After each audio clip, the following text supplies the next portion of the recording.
goes, yeah. Yeah. So explain, what else is here? Just the temperature sensor, that's Okay. it. See that pipe right there? Oh, yeah. We have a ladder that gets down to it. You already be over there before the storm.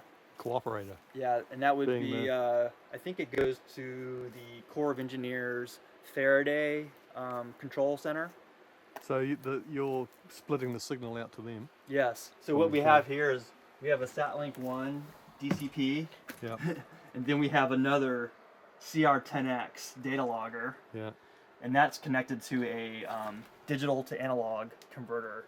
And it outputs the data to the control tower every 60 seconds. It's a live reading. Through into their system, yeah. Yep. To their SCADA system. Yeah, yeah.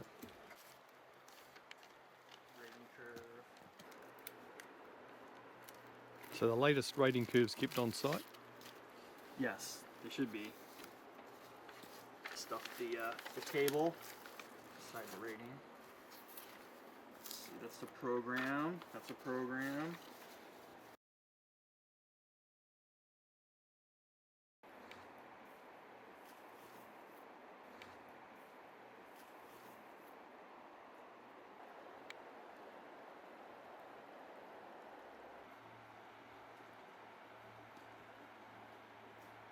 And then you can see the other two. There's one here. Oh, and there's one lower. Oh, yes, you have two, yeah. So you got 3 intakes here. Okay. Is that usual? Typically we'd have at least 2. Yeah. How often do you do your visits, Scott? About every 8 weeks. A couple of months, yeah. You could wait it here okay there, couldn't you? Today we could. Yeah.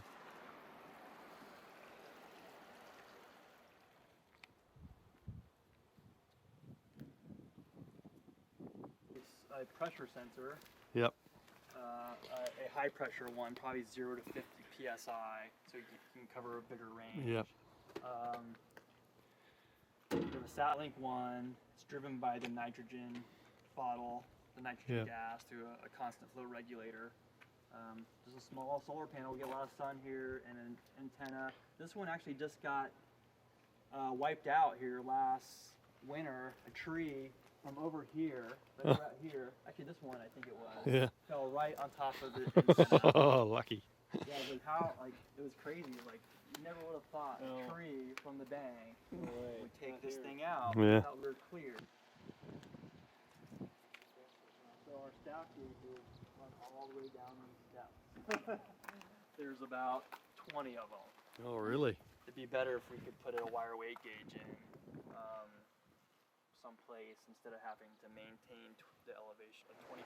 And so they can control it from their offices. So sample, and they know how many bottles are full, so they know when to run out.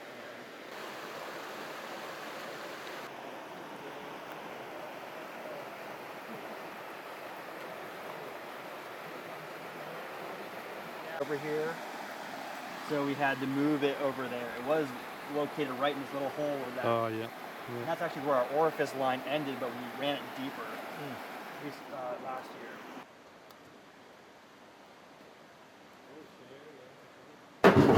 We got our nitrogen tank that runs through the constant flow regulator that regulates the pressure to the pressure sensor, pressure transducer. Sure. We're running an AccuBar pressure sensor, 0 to 22 psi.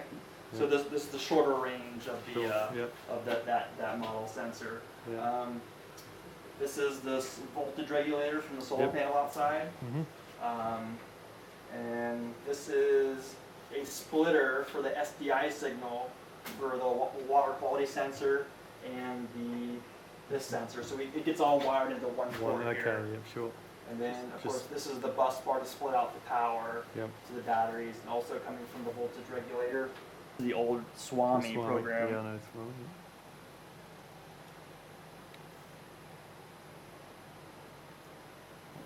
Right here, 1413 8900 North Fork Bull Run.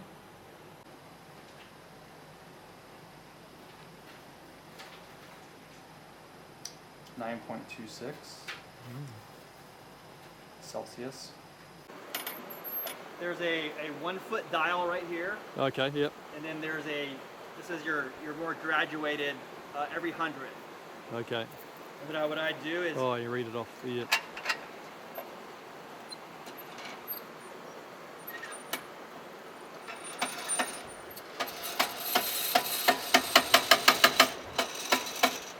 I just lower it to the water surface till it's skimming the top. So you just, as a visual thing, there's no contact. No. Nope.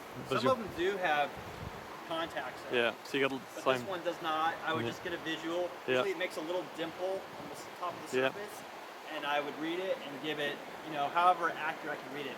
Plus Yeah. or minus a couple hundredths, or maybe 500ths. Yeah. Or it could be a tenth or more during a higher flow event Okay. here. Yeah.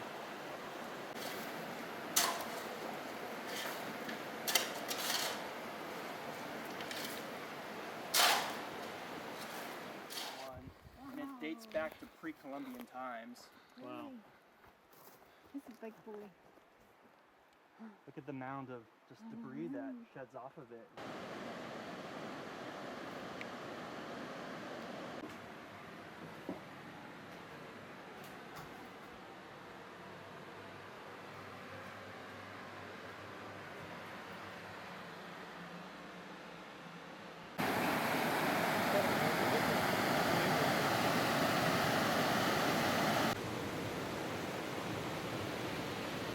To find our ratings, probably snowing again. You're slogging through the snow.